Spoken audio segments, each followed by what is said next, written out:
I placed the royalty statement on the glass table and asked my husband why a catalog earning $46 million had paid me exactly zero.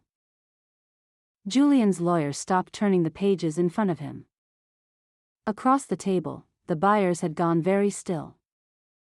Julian Hart had spent 20 years making silence feel expensive. He could do it in a screening room, at an awards dinner, even in our kitchen. But this was a different kind of silence. This one had a number in it. I opened the blue production ledger beside the statement. The paper was older than the catalog sale, older than our marriage, older than the version of Julian who had begun calling every hard question an emotional reaction. Halfway down the page was an instruction in his handwriting: Elise Marlowe, 50% participation after recoupment. His initials sat beside it in dark blue ink. "You never handled the money," Julian said. "No," I said. "I handled the records. That is why I know when someone tries to make them disappear." His manager, Rowan Pike, reached for the ledger. The buyer's music clearance counsel lifted one hand before he could touch it. "Was this document included in the sale file?" she asked Julian's lawyer. Nobody answered. 3 weeks earlier, I still thought the missing royalties were a bookkeeping problem.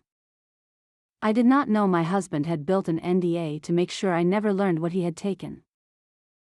For most of my marriage, people assumed Julian and I had met at a party. They imagined the usual version of our story because it fit the photographs: the producer with silver at his temples, the wife in a black dress beside him, both of us smiling beneath lights that made everyone look more certain than they were. The truth was less glamorous. We met in a windowless music editing room when I was 29 and he was still trying to turn a small production company into something that could survive a bad opening weekend. I was a music supervisor then. I did not write songs. I did not sing them. I made sure every piece of music used in a production had a trail behind it: who had approved it, who had been paid, which version had been cleared, and which promise had been made in the room before anyone decided to forget it. Julian used to call me his memory. At first, it sounded like respect. He would come home after midnight, drop a stack of contracts on the dining table, and ask, "Elise, did we ever settle the participation on the Mercer score?" I would know the answer because I had built the file. I knew the difference between a right that had been sold and a right that had only been borrowed. I knew how one missing line could turn a song into a lawsuit. By the time we married, the little company had become Heart Meridian. We made prestige dramas, streaming thrillers, and a few improbable hits whose songs stayed alive long after the credits stopped rolling. The catalog grew the way marriage did when you were not looking: one title, then another, then a wall of framed posters, then a library of files and recordings and payments so large that no one person could hold all of it in their head. I thought we owned that life together.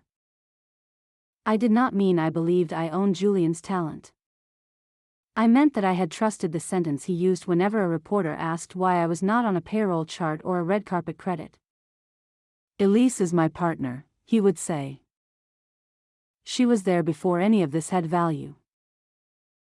I believed him because I had seen the beginning. The royalty statement arrived on a Thursday afternoon, folded inside a cream envelope with the Heart Meridian crest pressed into the flap. Our house manager had placed it on the console beneath a vase of white orchids, beside the invitations for the anniversary listening event Julian wanted to host that Saturday. I almost left it there. Statements were usually dull. They were columns of titles, territories, payment dates, and small pieces of income from work that had already become part of the background of our lives. But one line stopped me. Then another. Every title was marked active. Every title was still receiving money. And the line labeled shared catalog participation read, $0. 00. At first I thought the page had printed incorrectly. I checked the date. I checked the account reference. I went back through the previous quarter.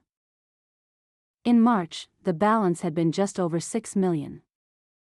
In June, the titles were still active, the international license renewals were still listed, and my balance had become nothing. Not reduced. Not delayed. Nothing. Julian found me at the breakfast table with the statement open beside my coffee. He was wearing the dark blue suit he used for meetings where he wanted investors to think he had not tried too hard. He glanced at the paper once, then took his phone from his pocket.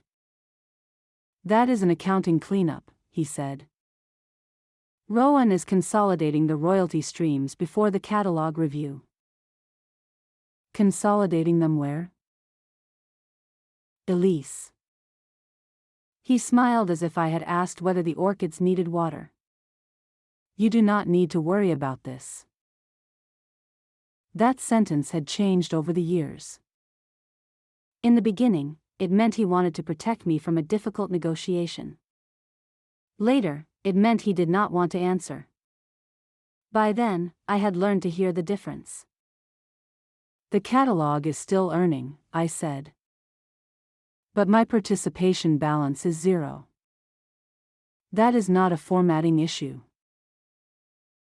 He leaned down and kissed the top of my head. It was a familiar gesture. It had once made me feel safe. "We have the listening event in 2 days," he said. "Please do not turn a clerical detail into a crisis." Then he left for the studio. I sat there long after the front door closed. What hurt was not the money. Not first. What hurt was how quickly he had decided I did not need an explanation. I had spent 11 years with a man who had made an entire career out of understanding what audiences would notice. He knew exactly how much a pause could say. He knew exactly how insulting it was to call someone observant and then ask them not to see. I began with the least dramatic thing I could do. I emailed the accounting contact whose name appeared at the bottom of the statement. I asked whether the account reference had changed and requested a copy of the internal payee instruction. I used the calm language I had used for years: "Please confirm, please clarify, please provide the documentation supporting this entry." She replied 2 hours later. Her message was polite, short, and wrong in a way that made my stomach tighten. The participation stream, she wrote, had been reassigned for administrative efficiency. Further questions should be directed to legal. No company name. No date. No attached instruction. I read the email 3 times. Then I opened the old licensing folders I had kept in my study, the ones Julian had once joked made me look like I was preparing for the end of civilization. The folders were not dramatic. They were labeled in my handwriting. They contained cue sheets, payment confirmations, producer notes, and the small ordinary proof that people had made decisions before the money became large enough for them to pretend those decisions had never existed. The names on the active titles matched the new statement. So did the territories. The income had not vanished. It had simply stopped arriving where it was supposed to arrive. That evening, Julian came home carrying flowers and a bottle of champagne. He stood in the doorway of my study while I had 3 years of royalty records spread across the rug. "Are you still doing this?" he asked. I asked for the payee instruction. They told me to call legal. Because legal is handling the catalog review. "Are you selling it?" For the first time, he did not answer immediately. "We are exploring options," he said. "We." I noticed the word because it was the word he had always used when he wanted me to feel included without giving me a seat at the table. "And my participation?" His expression softened. Julian was very good at making concern look like tenderness. Nothing is happening to you. I looked down at the statement. 0 was happening to me. The anniversary listening event was held in a private room above one of the theaters where Julian's early films had premiered. There were black and white photographs on the walls and a pianist playing instrumental versions of songs the catalog controlled. Guests told us how beautiful it was that we had built a life around stories. Julian put his hand at the small of my back whenever someone approached. He introduced me as the woman who had kept him honest. At one point, an actress from one of his first films hugged me and said, "You must be so proud." Julian says the catalog sale will let you both finally slow down. I turned to look at him. He was smiling for a photographer. Later, in the hallway outside the room, I asked him why strangers knew about a sale before I did. "Because people talk," he said. "It is not a deal yet." "Did you move the royalty stream because of it?" "I moved nothing." "Then why is my balance 0? His smile disappeared. "Not dramatically. It simply stopped being available to me." "You are making this difficult," he said. That was when I understood the event was not for our anniversary. It was rehearsal. Julian was teaching the room how to see our future, him, gracious and successful, me, decorative and grateful, the catalog, entirely his to sell. 2 days later, Rowan came to the house with a thin black folder. He did not sit down. Rowan never sat unless he wanted you to believe he had all afternoon. He placed the folder on my desk and said Julian wanted to make the next few weeks easier for everyone. Inside was a non-disclosure agreement. It described the catalog review as confidential. It prohibited me from discussing the royalty accounts, the sale process, company finances, and any internal communications connected to Heart Meridian. It did not say the word divorce, but it had the shape of one. It was the kind of document designed to make a woman quiet before anyone had officially asked her to leave. "Why would I sign this?" I asked. "Because the buyers need certainty," Rowan said. "Because Julian wants this to remain respectful." "Respectful for whom?" His eyes moved toward the folders on my desk. "You were not involved in the financial side, Elise. No one wants you to misunderstand normal business decisions." I almost laughed. I had spent years in rooms where men called a woman difficult when she remembered the details better than they did. But the laughter never came. "Who is the new payee?" I asked. "I do not have that information." "You brought me an NDA about it." "I brought you something that protects your marriage from becoming a spectacle." He left the folder on my desk. That night, I did not sleep in our bedroom. I took the statement and the NDA downstairs and sat in the dark living room, listening to the refrigerator cycle on and off. I kept thinking about how easily Julian had turned the word respectful into a threat. Sign, and you can keep being the graceful wife. Refuse, and he can tell people you tried to sabotage him. The next morning, I called Mara Ellison. I had met Mara twice before at charity dinners. She was not a friend in the way people use that word for someone who knows your favorite wine. She was a divorce and asset lawyer who had a reputation for asking questions that made powerful men regret underestimating administrative records. When I told her I had a $0 statement, an unexplained reassignment, and an NDA, she did not tell me I was overreacting. "Do you have proof the catalog is still earning?" she asked. "Yes." "Do you have proof you were promised participation?" "Not yet." "Then do not sign anything. We can ask that records be preserved." But you need to separate what you know from what you can show. Her words were not comforting. They were useful.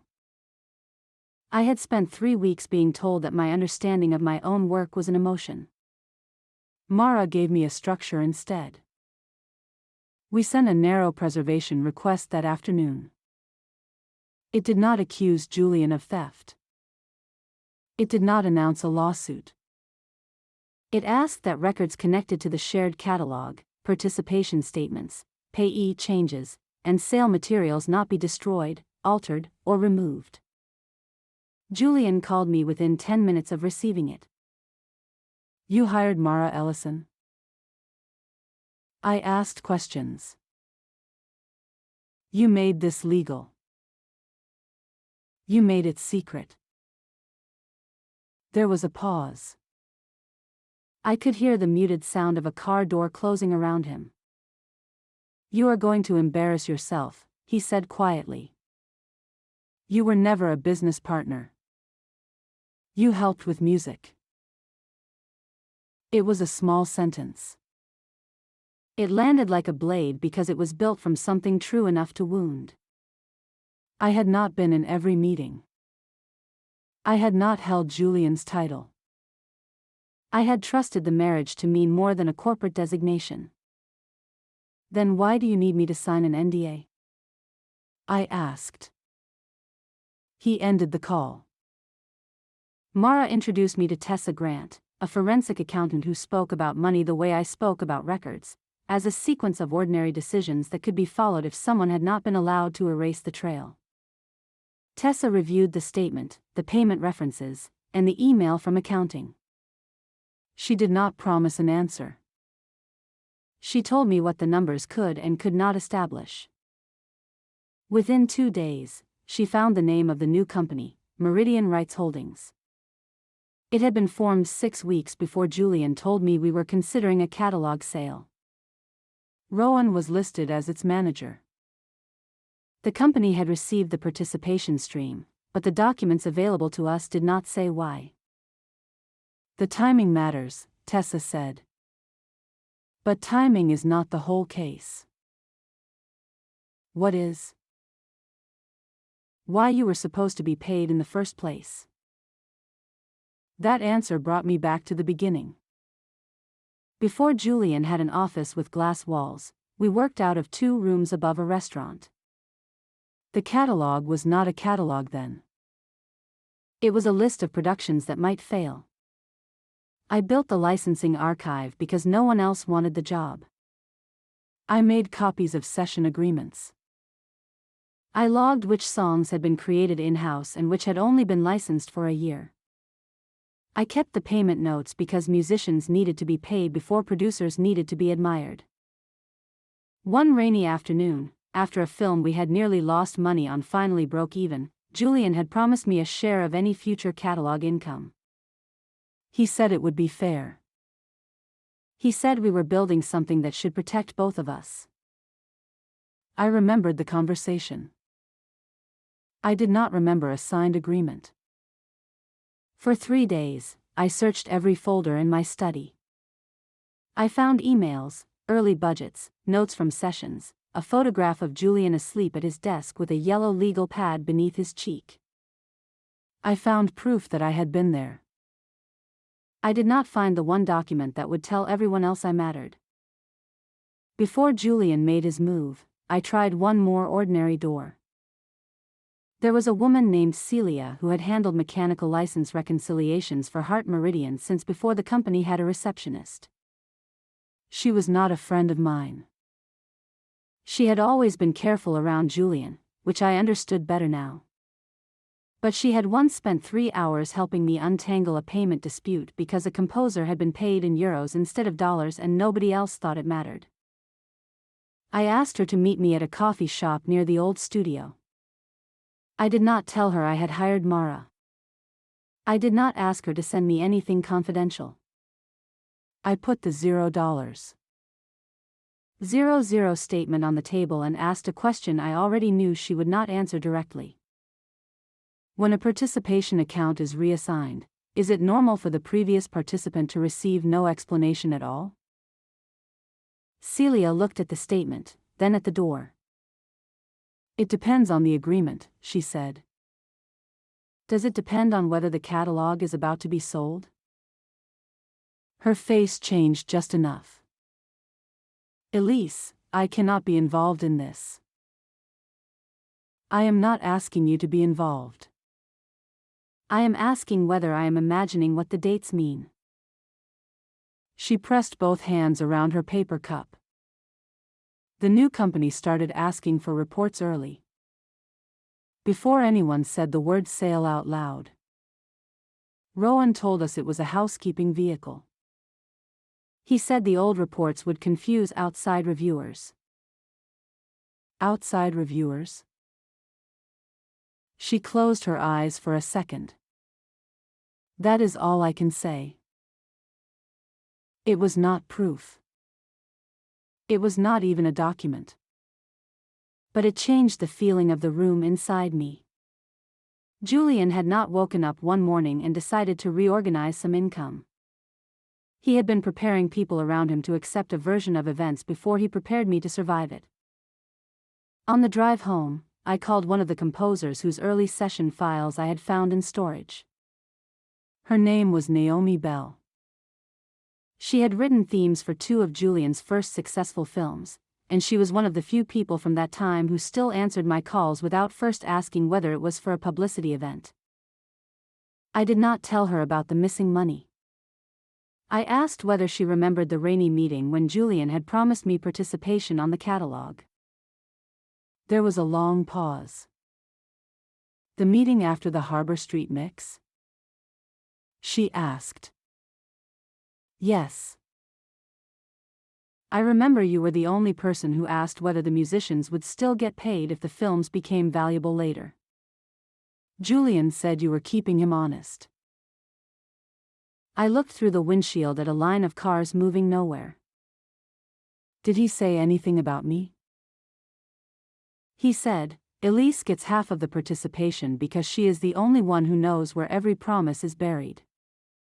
Naomi gave a small, sad laugh. I thought it was romantic. At the time, I thought all of you were building the kind of company people like us never get invited into. After we hung up, I cried for the first time. Not loudly. Not because Naomi's memory could settle anything. It could not. But because Julian had once said the truth out loud in a room full of people. He had known exactly what I was to the work. Years later, he was not denying an accident. He was denying a promise he had made when keeping it cost him nothing. That night, Julian came home before 10. He found me in the library with the statement, the NDA, and a legal pad full of dates.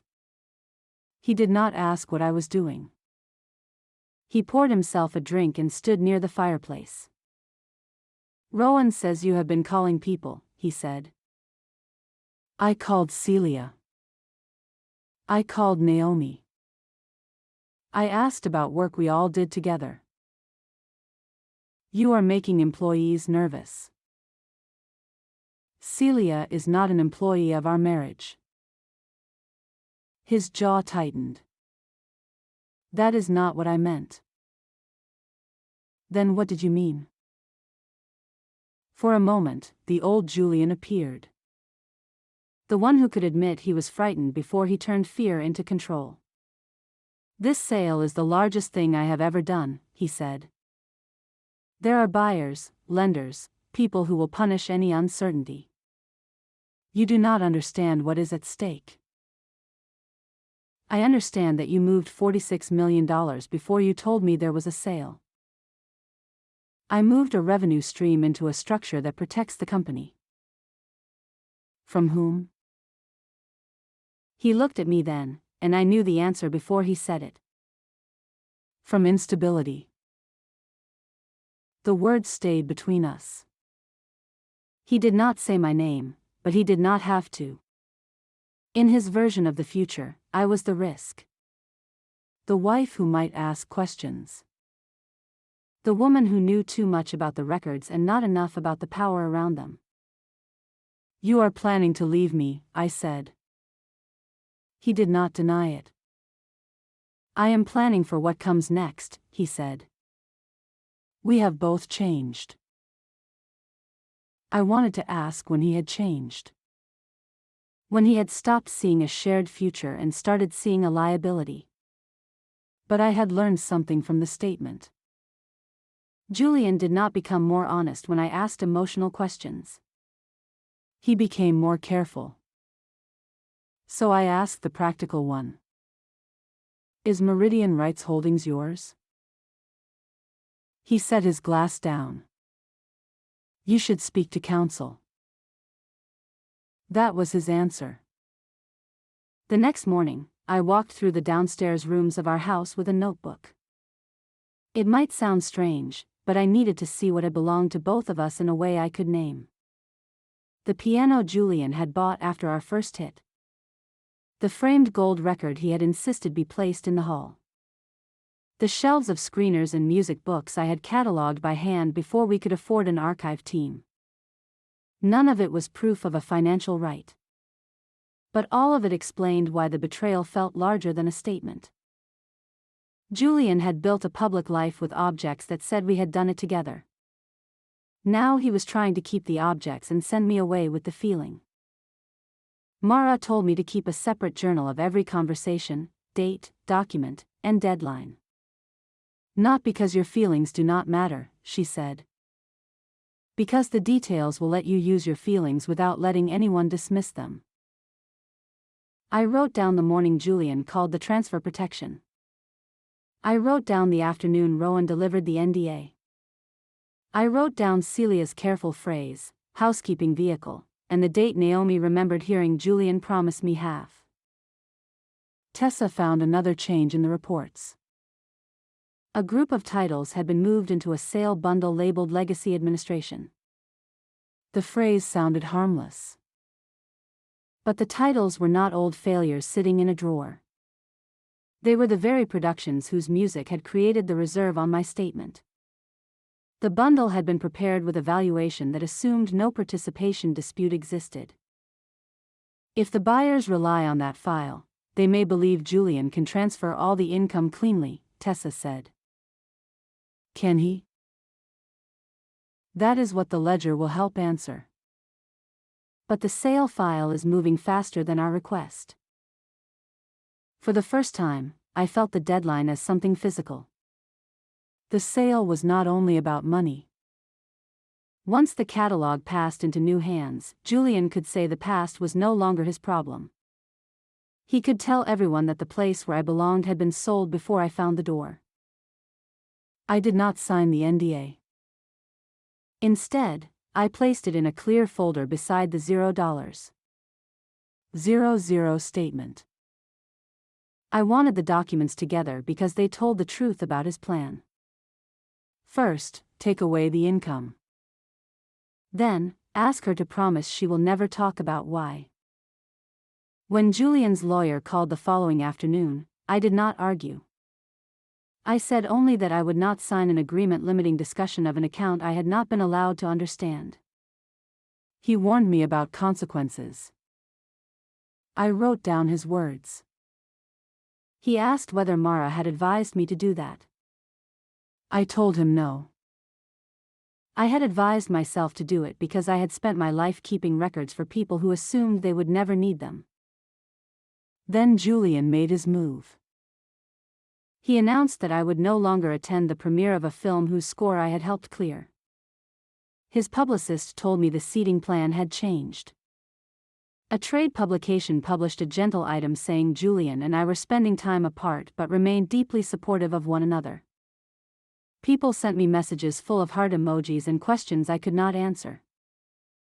At the same time, I received a letter from Julian's lawyer. It gave me 48 hours to sign the NDA. If I did not, it said, Julian would treat any interference with the catalog sale as an attempt to damage company value. The letter did exactly what it was meant to do. It made the house feel smaller. It made every photograph on the wall look like evidence for a life that had already been rewritten. Julian had not only moved money. He had prepared witnesses. He had prepared language. He had prepared the story in which I was a woman who could not accept being left out of a man's success. For one night, I almost signed. I had the pen in my hand. The NDA sat open on the kitchen counter. Julian was upstairs, or at a hotel, or with someone who knew enough to stay quiet. I did not know. That was the point. He had arranged his absence so it could mean anything. Then I saw an old storage key on my key ring. The storage unit was across town, in a building with bad lighting and a freight elevator that complained on every floor. I had not opened it in years. It held the physical archive from before Heart Meridian had servers, assistants, and people who called old paperwork clutter. I kept it because I had learned early in my career that digital systems were useful until someone else controlled the password. Inside were battered boxes labeled by production year. The air smelled like cardboard and dust. I sat on the floor in my good coat and opened files until my fingers were gray at the edges. At first, I found only fragments. A payment schedule. A session invoice. A note from a composer asking when his participation would be honored. Then I found an envelope marked Final Mix, written in my own younger handwriting. Inside was a scan of a ledger page. It was blurry. The bottom corner was missing. But I could see Julian's initials beside a line about participation. I stared at it until the words sharpened. The original, I realized, had not been in the office archive. I had taken it home after that rainy meeting because Julian had asked me to organize the pages before a financing call. I remembered carrying a small blue ledger in my tote bag. I remembered putting it somewhere safe because it contained the first version of the company we were trying to become. Safe, in those days, meant a cedar chest my grandmother had given me. I drove home before dawn. I did not turn on the lights in the bedroom. I went to the small room off the library where the chest sat beneath old blankets and winter coats. At the bottom, under a stack of programs from films no one remembered, was the blue ledger. It was heavier than I expected. The page was there. Julian's handwriting was younger and less careful. He had written the participation instruction in the margin after a meeting about how we would divide catalog income once the initial production costs had been recovered. My name was not a casual note. It was in the same ink as the approval instructions, beside the same figures he now claimed I had never understood. I called Mara from the floor. I found it, I said. She did not tell me to celebrate. Photograph every page. Do not mark it. Do not give it to anyone without making a record of where it came from. Then let Tessa compare it to the registration and payment history. For the next 2 days, we worked carefully. Tessa matched the ledger date to the copyright registration timeline for the titles that had become the catalog's strongest assets. The session payment archive showed the point when the productions had recouped their costs. The quarterly statements showed that the participation stream had followed the promised split until Meridian Rights Holdings appeared. The story was not complicated once it was put in the right order. Julian had promised me half of the participation income when the catalog was small and our marriage still felt like a partnership. Years later, when the catalog had become valuable enough to sell, he created a new company with Rowan, redirected the reserve, and prepared a sale file that left out the page proving I had a right to ask why. He had built his plan on the belief that I would remember the promise emotionally but never prove it professionally. The buyer meeting was scheduled for Monday morning. Julian's lawyer sent one final message on Sunday night. Sign by 9, it said, and all parties can move forward without unnecessary conflict. I did not reply. On Monday, I wore a gray suit I had bought for a job interview before I met Julian. It no longer fit exactly the way it had then, but that felt right. I put the original ledger in a protective folder and placed the $0.00 statement on top of it. Mara met me downstairs. Tessa had prepared a simple timeline, not a performance, just dates and records. Mara reminded me that I did not need to make a speech.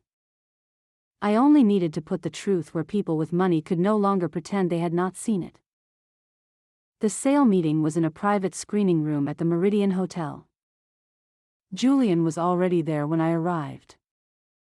He stood at the head of the table in a black jacket, looking exactly like the man the world expected him to be. His lawyer sat to his left. Rowan stood near the projector. Two buyers and their counsel were reviewing the sales file. Julian's face changed when he saw the folder in my hand. "Elise," he said, too warmly. "This is not the place." "You chose the place," I said. "You chose the deadline too." He pulled out a chair beside him. It was a gesture for the room, not for me. "Please do not make this harder than it has to be." I stayed standing. Then I placed the royalty statement on the glass table and asked him why a catalog earning $46 million had paid me exactly zero. The rest of the meeting unfolded exactly as the cold open had promised, but it felt different when I was living it. It was slower. Nobody gasped. Powerful people rarely do. They asked careful questions and stopped writing notes when the answers became dangerous. I opened the blue ledger. I showed the initial participation instruction. I explained only what I knew, that the participation stream had been redirected to a company created before Julian told me about the sale, that the sales file did not contain the original instruction, the registration timeline, or the documents explaining the payee change, that I had been asked to sign an NDA before I was given an explanation. Julian tried the version of the story he had prepared. "Elise helped with early music administration," he said. "This is not a business ownership document. It is an old working note." "Then why was it removed?" the buyer's counsel asked. His lawyer answered before Julian could. "We are reviewing that question." It was the first honest sentence anyone on his side had said to me in weeks. Rowan said the new company was an administrative vehicle. Tessa slid the timeline across the table. It showed when the company was formed, when the reserve moved, and when the buyer review began. The dates did not accuse anyone. They did not need to. They simply stood beside one another. The buyer's counsel asked for a pause in the transaction. She requested the omitted records, the payee instructions, and a disclosure of any claims tied to participation income. Julian looked at me then, not as his wife, not as the woman he had brought into photographs, but as a problem he had failed to erase. "You are ruining this," he said. I held his gaze. "No. I am stopping you from selling something while pretending I never helped build it." The sale did not close that day. What followed was not quick or glamorous. It was meetings, records, statements, and days when I wanted to throw every folder into the ocean. Julian's lawyers argued that the ledger was preliminary. Mara argued that preliminary did not mean meaningless, especially when years of payments had followed the same instruction. Tessa traced the reserve through Meridian Rights Holdings. The company had not created new value. It had received value that had already been allocated. Julian's publicist tried to keep the separation story soft. I let her. I had no interest in feeding strangers details of my marriage. The difference was that I was no longer agreeing to silence in exchange for being treated kindly in public. The settlement conference took place 6 weeks later. Julian looked tired. Not broken, not ruined, not suddenly without power. That was not the ending I needed. What had changed was more exact. He no longer had exclusive control over the story or the assets. The diverted reserve was included in the disclosure. My 50% participation interest was recognized. Because the transfer and missing records had created an imbalance in the sale process, the settlement included a $19 million equalization payment. The catalog would have an independent licensing administrator until every disputed stream had been accounted for. Mara asked whether I wanted to remain involved with Heart Meridian after the settlement. I thought about the first editing room, the boxes I had carried, the way Julian used to call me his memory. I realized I did not want to spend another year preserving a world that required me to become invisible for it to work. Instead, I kept the archive work. I built a small independent licensing office under my own name. It was not as glamorous as Julian's premieres. There were no photographers. There were shelves, clean files, a few young supervisors who asked good questions, and contracts that said what they meant. The first time a composer thanked me for explaining a participation clause before they signed it, I had to step outside for a minute. Not because I was sad. Because I finally understood what I had been fighting for. It was never only the money. Money was the evidence because Julian understood money. But the real wound was that he had decided our marriage could be rewritten as long as he controlled the paperwork. He thought I would leave with the memories while he kept the future. He was wrong. The records remembered who had built the room.